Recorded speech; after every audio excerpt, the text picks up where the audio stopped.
in the middle of something, I feel like I should use this money. How do I manage that?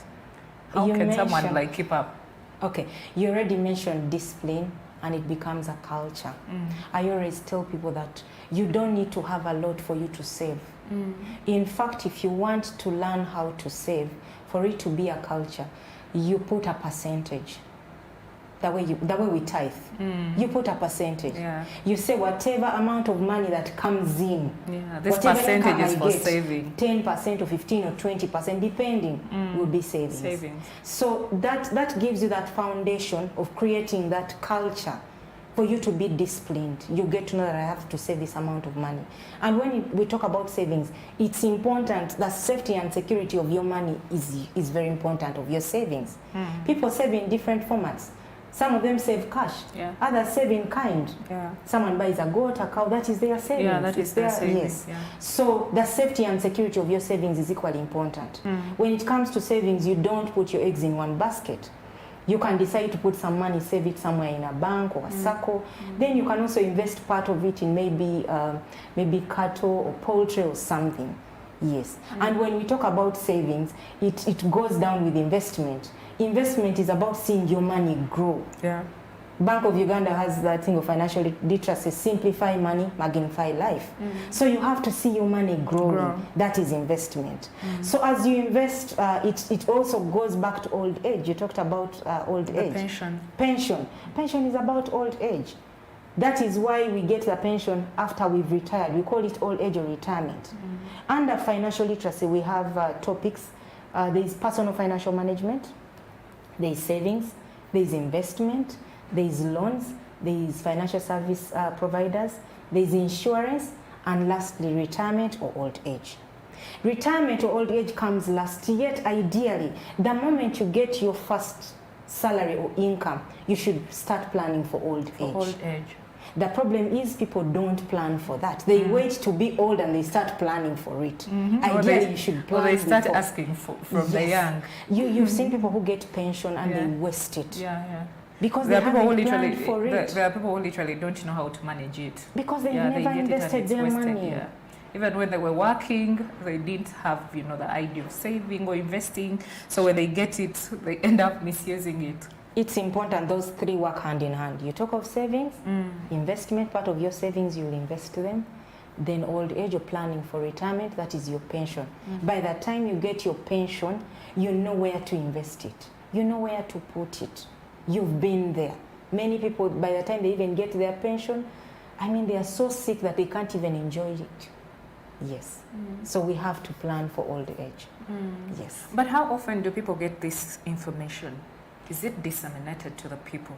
It is, but I would say it's an endeavor by all stakeholders. I'm working with an international NGO. We are training people in financial literacy. Right now, I just jumped out of a financial literacy training. We were trained by Bank of Uganda. Bank of Uganda is mandated to disseminate this information, but like we all know, they don't have the capacity. So how do we come in as players in the market to also train people at the grassroots? So they trained us, they trained 24 people. We have community people that were trained. We work with refugees for information. So we train refugees as well. So right now we have a training for nationals for Kampala district. I was going to actually get to that. Yes, you are training, but who are you training? Because there are those people down there who have something. Because saving, as well, saving doesn't mean I need to have a lot of money. But there is that person who can actually do it. As you are training, as you are telling people, disseminating this information, training people from the communities, how far has it gone? Because Uganda is big, of course, as a country, and we have so many people who would love to do the saving, who would love to invest, but they don't have the knowledge. To be honest with you, it goes down to the grassroots. Let me give you an example. Between me and you, Kevin, these people who work in those markets, the informal sector, they earn more than what we do earn. Because they earn on a daily basis. On a daily basis. We've trained those people in financial literacy, and you can't imagine the stories. In fact, they call you, they say, Madam, I have chicken for you. You're like, no, I don't need that chicken, please. Just continue doing what you do best. Why? These are people who earn on a daily basis, and they spend on a daily basis. Yeah. So at the end of the day, after taking them through the savings, the saving goal and the saving plan, they realize they earn much more than what they thought. So we go down to the grassroots, we use the community system, we go to the LCs, they identify, they mobilize their people, we train them. But right now we are training leaders in Kampala because their people went up to them, they told them, we've been trained in this. The leaders came up to us and they said, you people, in fact, the mayor sent a representative. I left when they were, the representative of the mayor was presenting.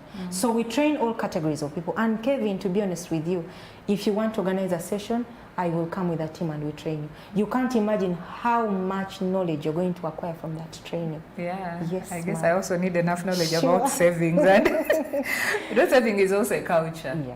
Yeah, if it's not in you, then like you really need more information about it so that you can catch up. You can as well be earning a lot of money. So what is weird about saving is that someone will have little money and they can save. Then someone can earn so much, but they can't save. Yep. They literally can't save, like they're used to spending. So I definitely need some information. I guess for me, I need to join you guys in your trainings. Okay, now apart from the savings, we have so many vulnerable groups that need to access financial products and services, but at a low cost. How can these groups afford that in a transparent manner? How can they access these products? Yeah, and the services. Yes. To be honest with you, we have a diverse financial sector.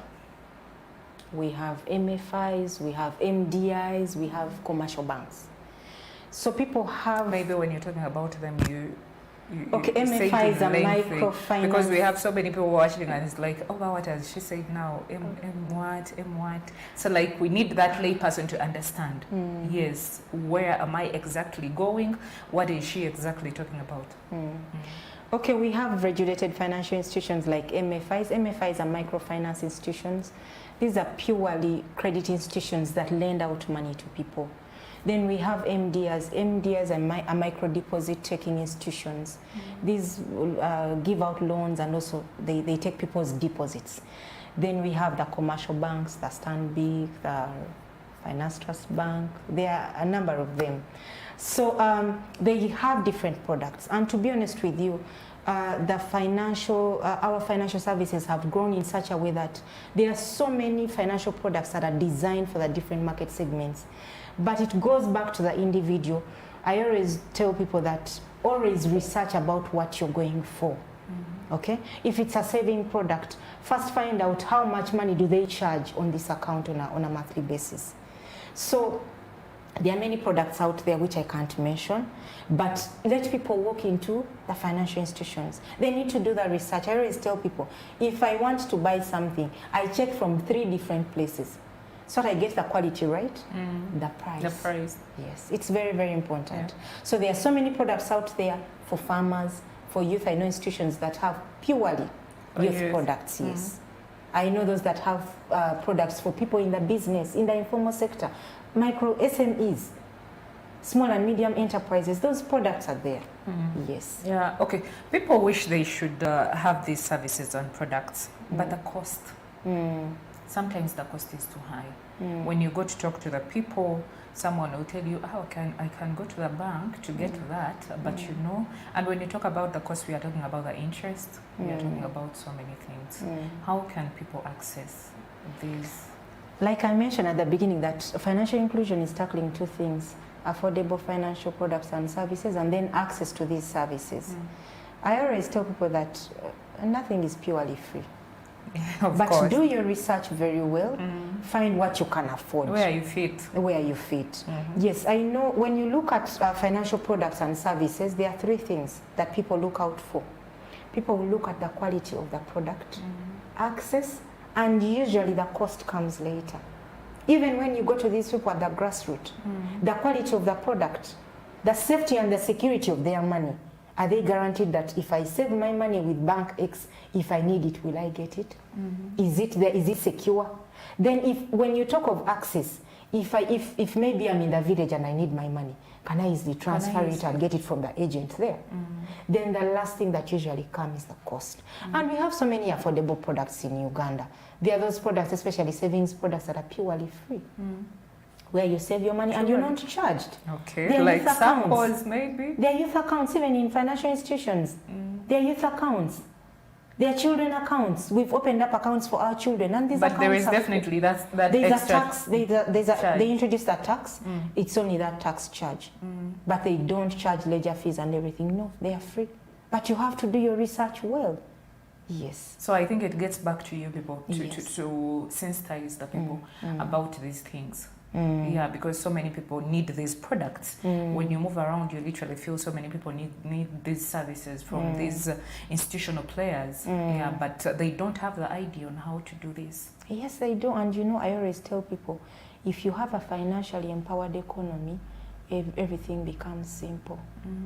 I usually, my friends know, I always tell them that financial empowerment for women is very, very important. Even in a home where there's a husband and a wife, the children always look up to the mother.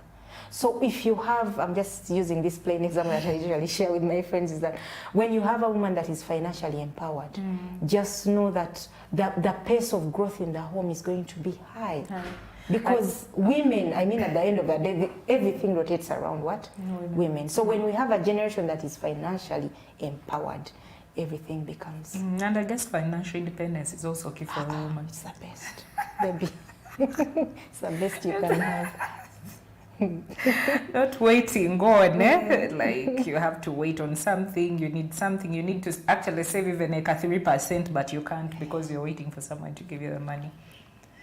Okay, definitely. We're gonna be going in for a break, a very, very short commercial break. And when we get back, we have a lot that we still need to talk about financial inclusion.